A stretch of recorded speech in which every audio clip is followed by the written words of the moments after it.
Olá, tudo bom? Vamos então para mais uma aula de ressonância magnética. Vamos para essa aula, que vai ser uma aula importantíssima para que a gente possa continuar conhecendo o mundo da ressonância magnética. Na aula anterior, falamos um pouquinho sobre os principais conceitos e sobre a história da ressonância. Então, vamos continuar dando sequência à nossa aula, ok? Só um momento, por gentileza.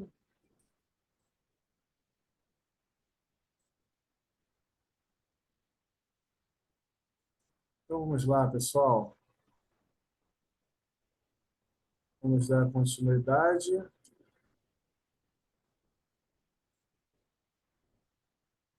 Então, falamos que dentro da ressonância magnética,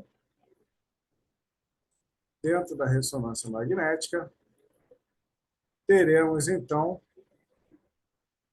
alguns conceitos, né?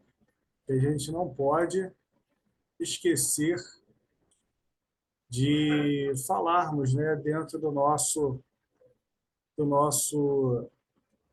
plano de aula. Então, a imagem por ressonância magnética.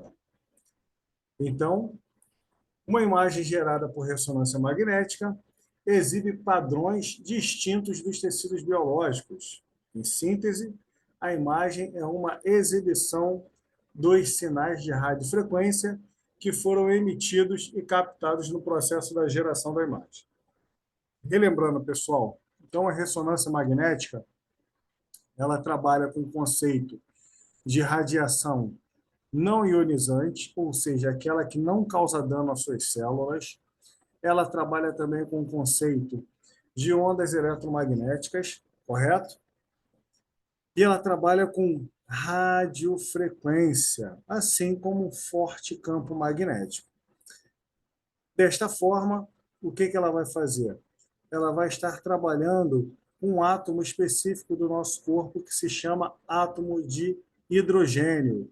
Então, campo magnético forte, mais uma radiofrequência, mais o átomo de hidrogênio, pronto. Está aí, então, criada a imagem de ressonância magnética. Então, vamos começar, né, a destrinchar um pouco mais sobre esse assunto. Ok, pessoal? Vamos lá. Então, a natureza não invasiva torna a ressonância magnética um dos principais métodos para diagnosticar uma grande variedade de doenças. O que seria uma natureza não invasiva? Então, nós não temos a necessidade de estar fazendo, né, algum tipo de biópsia ou cirurgia, nada que venha prejudicar o paciente. Então, somente métodos de imagem. Olha que legal. A princípio, a imagem é gerada em 3 etapas. Nós vamos ter o alinhamento. Alinhamento de quem? Dos átomos. Ah, mas qual átomo? Um átomo específico que se chama átomo de hidrogênio, pessoal. Lembrando que o hidrogênio é o átomo mais abundante no nosso corpo. Ele faz várias ligações, tanto com o oxigênio quanto os lipídios e assim por diante, fazendo com que ele seja o mais abundante. Ok? Então, primeiro, nós estamos verificando aqui que esses átomos eles estão todos desalinhados, né? Eles estão fazendo movimentos aleatórios em torno de si mesmo. O nome desses movimentos aleatórios em torno de si mesmo se chama rotação spin, ok? Porém, quando eles estão sob influência de um campo magnético, eles vão estar fazendo esse alinhamento total, que vão ser giros chamados de spin e precessão. Ok, pessoal? O que seria o movimento de precessão? É o movimento que os átomos de hidrogênio vão fazer em torno dele mesmo e em torno de B0. B0 é conhecido como campo magnético. Então, podemos falar que nessa primeira situação aqui, eles estão desalinhados, ou seja, eles estão fora da influência do campo magnético, fora da sala de exame. Assim que o paciente chega na sala de exame, os átomos começam a se alinhar, porque eles vão se alinhar através desse forte campo magnético, fazendo dois tipos de giro, que é o spin e a precessão. Ok, pessoal? Então, essa é a primeira etapa. A segunda etapa é um processo chamado de excitação, onde o aparelho de RM emite uma onda eletromagnética na frequência de cada núcleo de hidrogênio, mudando a sua direção e o seu vetor. O que acontece? Quando nós temos uma radiação ionizante e os elétrons são arrancados da eletrosfera, correto? Ali, então, nós temos um processo chamado processo de ionização. Já na ressonância magnética, pessoal, os elétrons eles não saem de sua órbita. E quando eles são somente desviados de uma órbita interna para uma órbita mais externa, né, num conceito físico, isso faz com que ele sofra um processo de excitação. Então, ressonância magnética, processo de excitação. Ok, professor, e o que esse processo de excitação tem a ver com o nosso organismo? Por isso que eu quero saber. Show de bola. Tem a ver que esse processo de excitação ele não é capaz, ele não tem a capacidade de interagir com as suas células, né? Com o núcleo celular onde encontra o seu DNA. Isso é muito bom, por quê? Porque restringe, tá, esse processo de excitação, fazendo com que a radiação se torne uma radiação não ionizante, ou seja, ela não tem capacidade de destruir suas células, ok? Então, assim, acho que fica mais fácil para que a gente possa entender. A terceira etapa, pessoal, é a detecção da radiofrequência, que quando os núcleos de hidrogênio retornam ao seu estado habitual, vão emitir ondas eletromagnéticas que são captadas pelo aparelho. Então, detecção de radiofrequência. Dentro da ressonância magnética, nós falamos que a ressonância magnética ela tem uma razão chamada razão giromagnética. Essa razão giromagnética faz com que a frequência dos átomos de hidrogênio em um aparelho de 1 Tesla, esses átomos de hidrogênio eles precisam estar fazendo o quê? Precessando na mesma frequência, alinhados na mesma frequência. E qual é a frequência de um aparelho de 1 Tesla? Essa frequência vai se chamar frequência de precessão ou razão giromagnética, onde os átomos de hidrogênio vão estar ali com uma radiofrequência de 42,57,58 MHz. Ok?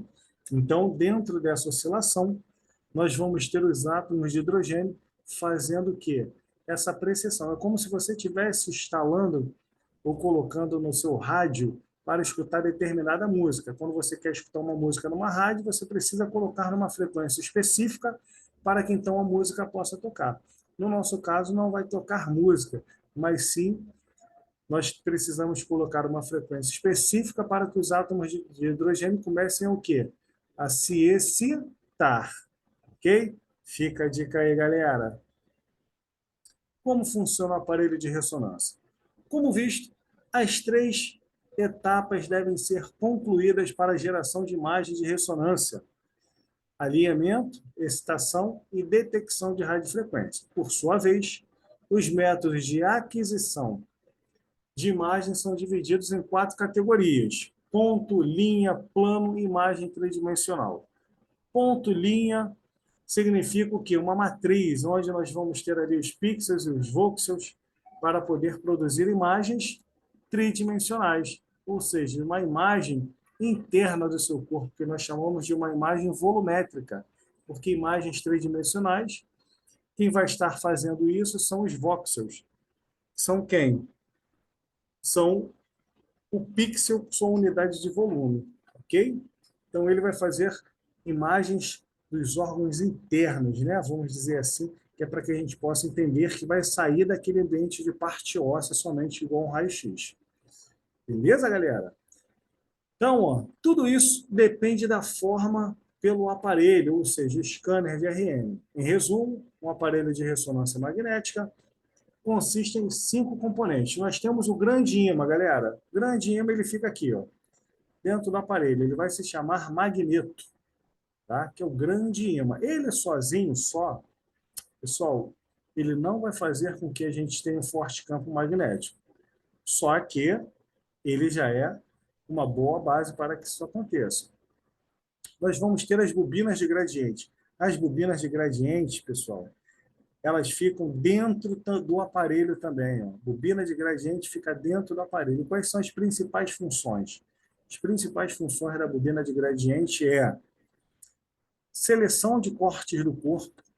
Lembrando que na ressonância nós vamos trabalhar com os 3 planos, coronal, sagital e axial.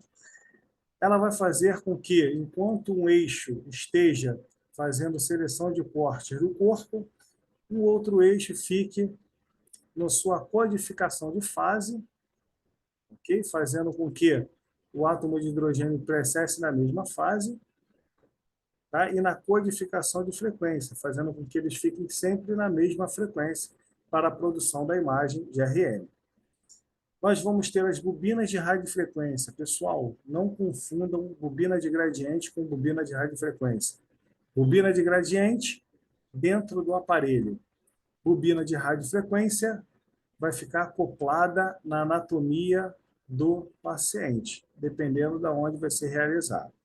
Nós vamos ter o sistema receptor de imagem e o computador, ok?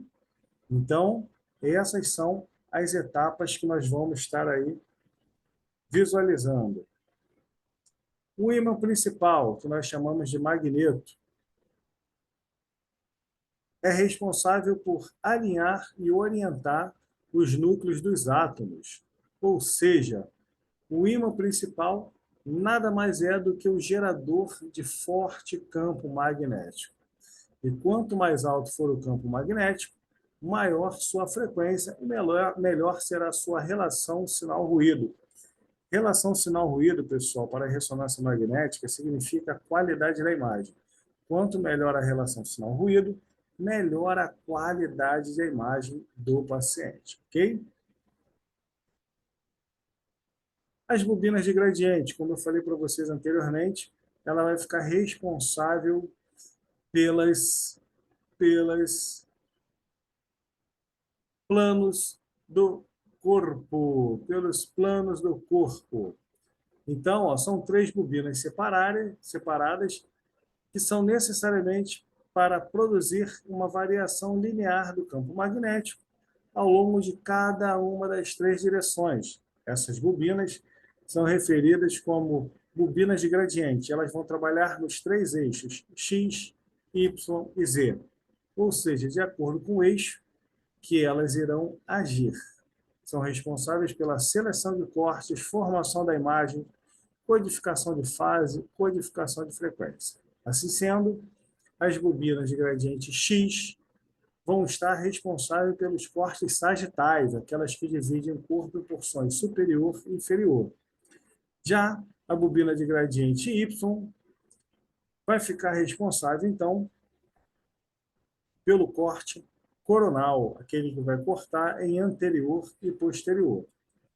Já o Z vai ficar, então, responsável por outro tipo de corte, que será o axial. Lembrando, então, X sagital, Y coronal e Z axial. X sagital divide o corpo em direita e esquerda. Y coronal anterior e posterior. E Z axial divide o corpo em porções superior e inferior. Por isso, em ressonância magnética, é necessário que se altere a direção da aplicação do campo magnético para codificar especialmente o sinal. Então, mostrando aqui para vocês, ó, como que funciona de fato as bobinas. Ó. Então, bobina X, responsável pelo plano sagital, a bobina Y, ó, plano coronal, e a Z, um plano axial. Bobinas de radiofrequência. As bobinas de radiofrequência transmitem e recebem o sinal do tecido através dos pulsos de radiofrequência, galera. Então, a bobina de radiofrequência ela vai ser uma espécie de chassi. Para você fazer uma radiografia, você não precisa de um chassi, de um cassete para produzir.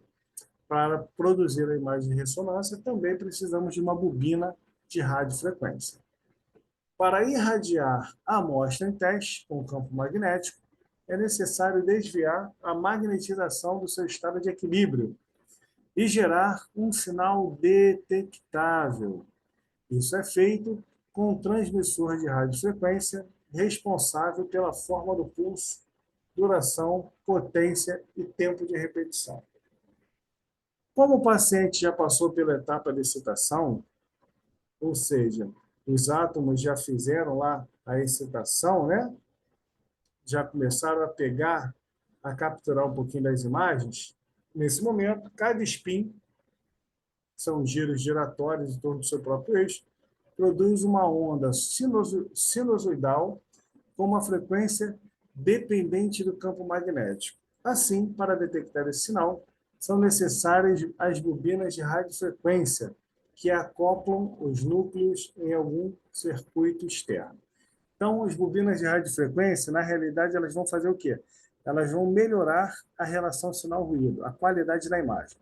Houve processo de excitação, os átomos de hidrogênio daquela anatomia de interesse começaram, então, a se alinhar, depois eles vão recebendo a energia de volta, levam para um local chamado espaço K, que é um local que não é físico, é como se fosse um sistema dentro do computador, para que depois, então, a gente possa produzir imagens de ressonância. Sistema receptor de imagem. Converte o sinal de radiofrequência da bobina de radiofrequência. Para isso, o sinal é primeiro amplificado e, em seguida, é transmitido para um local remoto para formar uma imagem através do processamento computadorizado. O computador possui uma interface que inicia as funções do sistema de ressonância. Isto é, o computador é responsável pelo teste do sistema, exibição de imagens, funções de medição, normalmente recuperação das imagens. Neste último, os requisitos variam de acordo com os métodos de imagem utilizados, galera. Além disso, o computador também conta com um monitor de alta qualidade, que vai ser onde os médicos de fato vão fazer os laudos médicos ali, ok? Fazem diretamente pela telinha deles. O exame de ressonância magnética, ele serve para ver qual área do corpo. Então vamos lá para a gente conhecer mais um pouco. A aplicação da ressonância se estende a todas as partes do corpo humano: crânio, região cervical, medula, tórax, coração, abdômen, articulações, vasos sanguíneos. Alguns exemplos são exames de RN, que são ressonância magnética funcional, para verificação, né, da oxigenação do sangue e ativação em tempo real do organismo do paciente, principalmente da região encefálica. Ressonância magnética das mamas, ressonância magnética de angiografia arterial para verificação das artérias e veias, e assim por diante, ok? Então, falando um pouquinho da história da ressonância, pessoal. Então, a ressonância magnética, ela começou lá nos primórdios, em 1882, pessoal, com o nosso querido Nikola Tesla. Então, o campo magnético rotativo foi descrito pela primeira vez em 1882 por Nikola Tesla. Depois disso, como qualquer grande avanço tecnológico, o desenvolvimento da imagem por ressonância foi um drama de muitos autores. Então, passou-se o tempo, e em 1937, o então professor de física Isidor Rabi desenvolveu um método para medir o movimento dos núcleos atômicos. Rabi, então, recebeu o físico de 1944 pelo método de registro de propriedades magnéticas. Até então, essa historinha não tinha nada a ver com a ressonância magnética atual, tá? Ele estava estudando o núcleo atômico de todos os átomos, independentes de ressonância ou não. Então, ele começou a verificar que cada átomo tinha um núcleo diferente e ele começou a fazer essa pesquisa. Nikola Tesla, sentado calmamente entre suas bobinas com milhões de volts no laboratório em Colorado. Nikola Tesla, então, descobriu o campo magnético rotativo em 1882, lá na Hungria. E a imagem acima trata-se da bobina de Tesla, um transformador capaz de gerar alta tensão, inventado cerca de 9 anos antes dessa imagem. Então, essa bobina de Tesla, resumidamente falando para vocês, era um gerador de energia renovável, altamente renovável, porém, infelizmente, tudo que é de graça, sabe como é que funciona, né? O sistema é contra. E, por um determinado momento, Nikola Tesla acabou ficando esquecido na história. Porém, Nikola Tesla tem até hoje o seu nome escrito na história da ressonância, porque a unidade de medida do campo magnético é justamente em Tesla. Beleza, galera? Em 1956, a unidade de Tesla foi proclamada em Munique pelo um comitê de ação de eletrotécnica lá de Munique. Todos os aparelhos de ressonância magnética são calibrados em unidade de Tesla. Hoje nós temos aparelhos com campos de força muito forte, que são campos de força chamados de 1 Tesla, 1,5 Tesla e 3 Tesla. 3 Tesla é a capacidade máxima de um campo magnético para fins de áreas médicas, ok? A intensidade do campo é medida em unidade de Tesla ou Gauss. Anteriormente se chamava Gauss, okay? Em homenagem a um outro físico também famoso. Porém, depois veio a unidade de medida para o nosso querido Tesla. Então, quanto mais forte for o campo magnético, maior será a quantidade de sinais de rádio que podem ser induzidos de átomo, corpo, portanto, será a melhor qualidade de imagem, galera. Tá, e quem é esse Gauss? Gauss, né, que é a unidade de medida antiga. Então, matemático, astrônomo, físico alemão, criador da geometria diferencial, entre outras coisas, desenhou o heptadecágono, inventou o telégrafo e definiu o conceito de números complexos. Carl Friedrich Gauss nasceu em 1777, na Alemanha.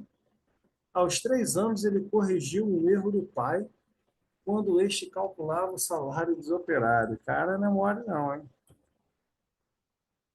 E aí, em 1946, até então, o querido Felix Bloch e Edward Purcell ganharam o Prêmio Nobel de Física de 52 pelo desenvolvimento de novos métodos de medição precisa do magnetismo nuclear. A partir disso, estabeleceram-se os princípios científicos de espectroscopia e da imagem por ressonância magnética. Porém, durante décadas, as técnicas foram usadas apenas para estudar as estruturas. Tá? Que estruturas foram essas, galerinha, que eles estudaram? Estruturas relacionadas a substâncias químicas. Nada tinha a ver também com a área médica. Ok? Continuando na nossa história, então a ressonância magnética aplicada em organismos vivos começou então em meados de 1960, né, com um médico chamado Raymond Damadian, que começou a questionar sobre o uso desses métodos em organismos vivos. Damadian concluiu que, com o tecido cancerígeno continha mais água do que tecido saudável, ele podia ser detectado pelos escâneres. O que acontece? Hidrogênio se liga com oxigênio, H2O, água. O hidrogênio, pessoal, ele tem essa característica específica de quê? De começar a se ligar com vários outros tipos de estruturas. E ele começou a fazer uma análise que o tecido cancerígeno tinha muita água e aquilo ali emitia um brilho. E ele pensou, então, que através desse estudo que ele ia fazer pela área médica, de fato as coisas iam começar a se revolucionar. Então, ó, Damadian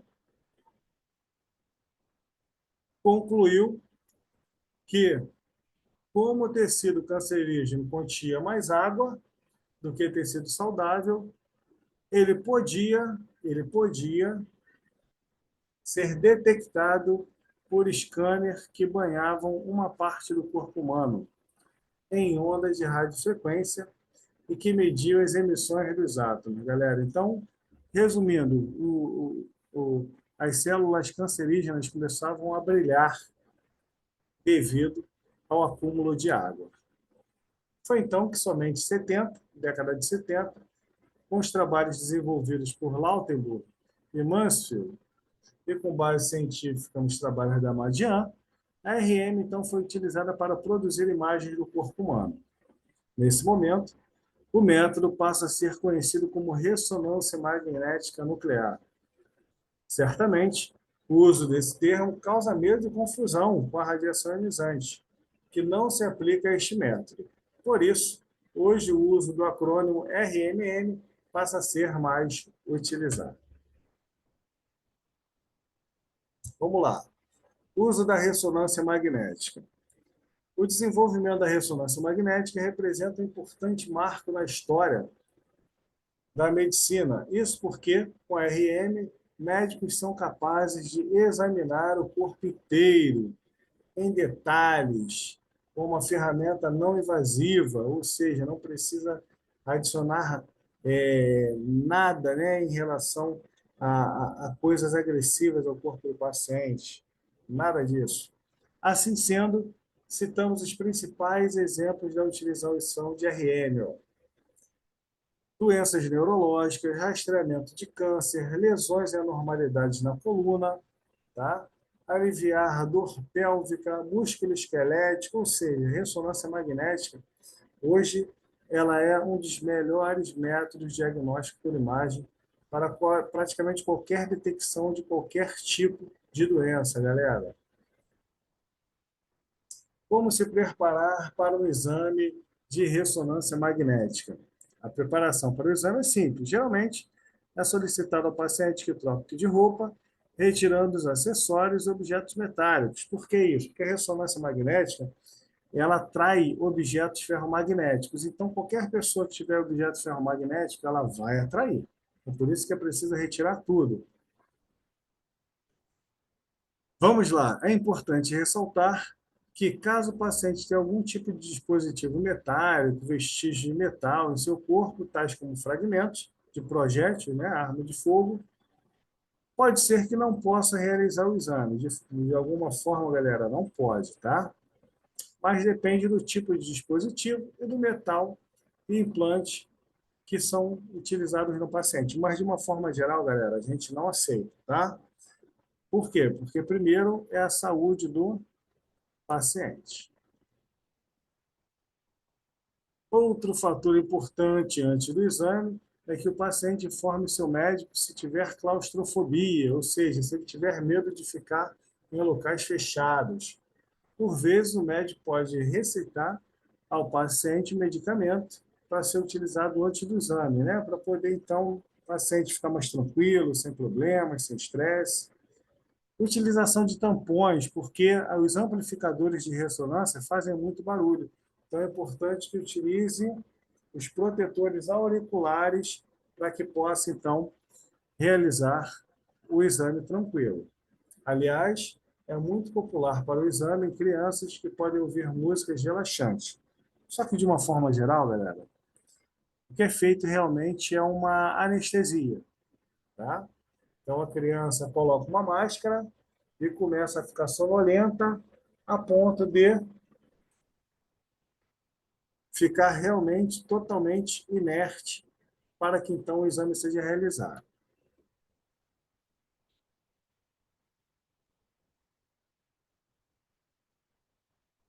O que acontece durante o exame de ressonância magnética?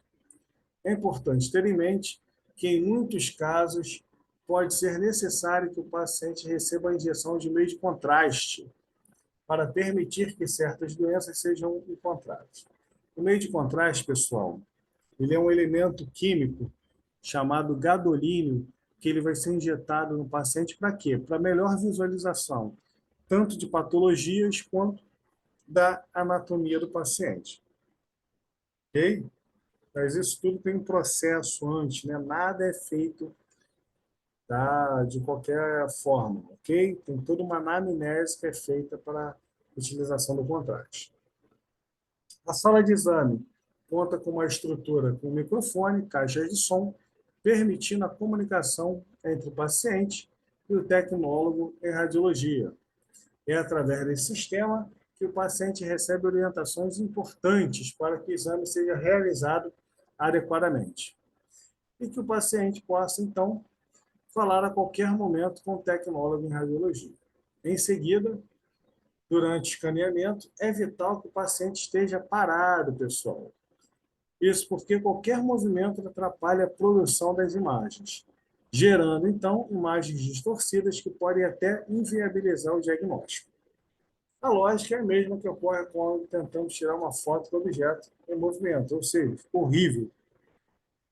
Por essa razão, em alguns momentos específicos e curtos do exame, o paciente pode até mesmo solicitar que prenda a respiração rapidamente. Então, aqui mostrando um pouquinho da composição do nosso corpo, galera. Então, o nosso corpo ele é constituído de oxigênio, carbono, hidrogênio, nitrogênio. De forma mais secundária, nós vamos ter cálcio, fósforo, potássio, enxofre, cloro, sódio, magneto, vestígios de iodos, ferro e zinco. Então, o átomo de hidrogênio vai se ligar praticamente com todos esses outros átomos, galera. Por isso que ele é o mais abundante no nosso corpo.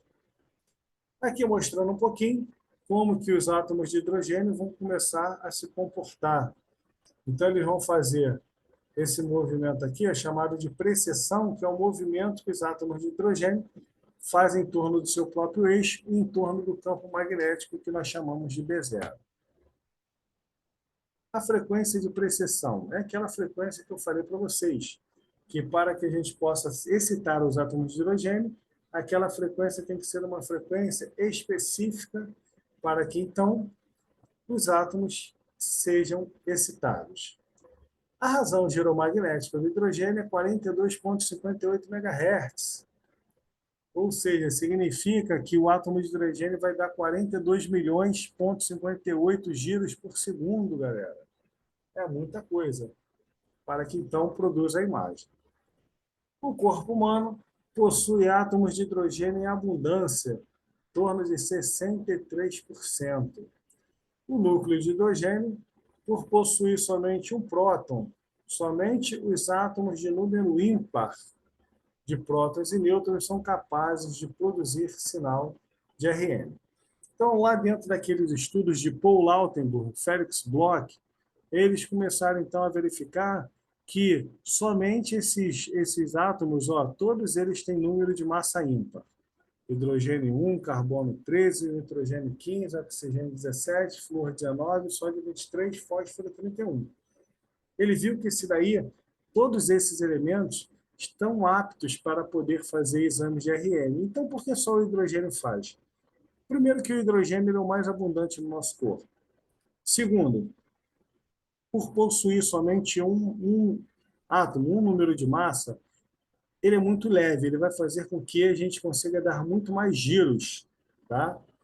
E terceiro, porque ele tem uma propriedade magnética alta, ou seja, ele tem uma facilidade de se tornar pequenos ímãs. E isso facilita na hora de fazermos a resolução da imagem, ou seja, uma qualidade da imagem de uma forma mais eficiente. A relação entre o número de prótons e nêutrons, número de massa ímpar. Quem são o número de massa ímpar? Todos esses daqui que nós falamos. E aí, o que acontece?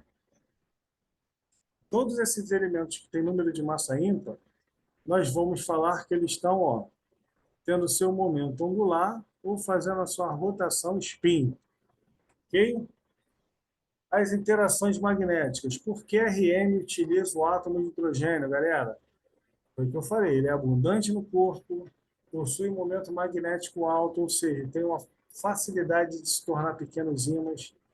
Ele possui somente um próton no seu núcleo, não possui nêutrons e somente um elétron na eletrosfera. Isso faz com que ele seja realmente o átomo perfeito para a ressonância magnética. Mais uma vez mostrando ele aqui, os átomos de hidrogênio todos desalinhados, fazendo uma rotação spin, e aqui ele já alinhadinho, fazendo uma rotação de spin e precessão. Aqui mostrando um pouquinho para vocês, pessoal, sobre a radiação não ionizante e a ionizante. Então, ondas de rádio, galera, olha onde é que ela se encaixa. Em radiações não ionizantes. Ela tem grande comprimento de onda, pequeno poder de penetração. Diferente dos raios-x, que tem pequenos comprimentos de onda e grande poder de penetração. Beleza? Então, o que nós vamos fazer, galera? Nessa aula de hoje, então, eu vou deixar um questionário para que vocês possam, então, fazer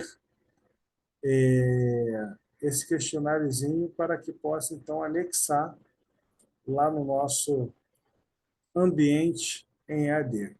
Ok? Então, vamos para o nosso número 1. Questão número 1. Qual átomo que será utilizado para a produção da imagem de ressonância magnética? Ok? Nosso número 2. Defina o conceito de ressonância magnética. Número 3. Número 3.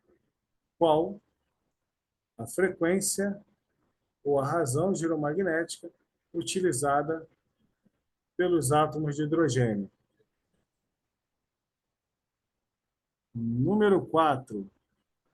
Quem foi o percussor que trouxe a ressonância magnética, sim, de fato, para a área da saúde?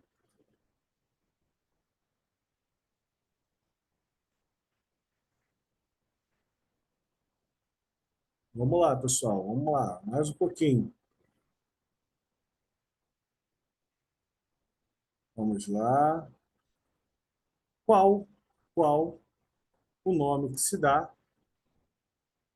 para os átomos de hidrogênio quando eles giram em torno do seu próprio eixo? Próximo.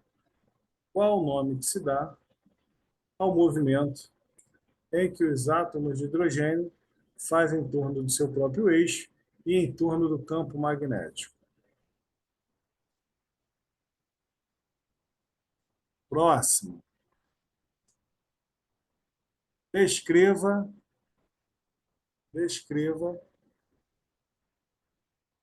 bobina de gradiente. Próximo. Descreva bobina de radiofrequência. Próxima. Descreva o que é magneto. Então é isso, galera. Vamos ficar aqui na aula de hoje. É importante que façamos, então, esse estudo dirigido e deixem anexados lá no nosso sistema em EAD. Bom? Então, obrigado aí pela presença, participação de vocês e até a próxima, se Deus quiser, galera. Forte abraço aí de coração. Fiquem todos com Deus.